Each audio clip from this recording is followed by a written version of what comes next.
Angibingelele ekseni kuyi-4 zika February 2026. Igama lami ke nginguSiphiwe wakaKheswa, u-District Director waka-Education eMzinyathi.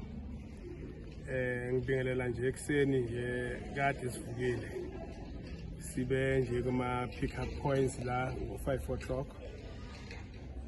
Angisho ekuthini njengoba ngithi sivuka ekseni sivuka nje sikumzinyathi Department of Education i-district ngihambisana nabahloli baseNquthu endumeni eNquthu CMC kanye futhi nabahlonishwa from i-legislature ku-Education Portfolio Committee.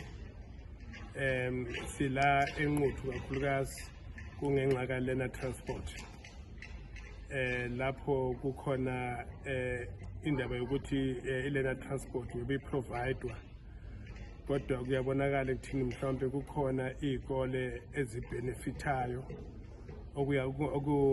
iy'kole esiyibiza school of choice. Ngakho-ke besobheka lokho soverifya kahle so that at least we are sure ekuthini kuyiqiniso lokho ukuze isinqumo sothathwa kahle in line with the policy. I-policy eshoyo ekuthini abantwana kufanele babenefithe, abantwana kufanele bahambe u-5 kilometers and above.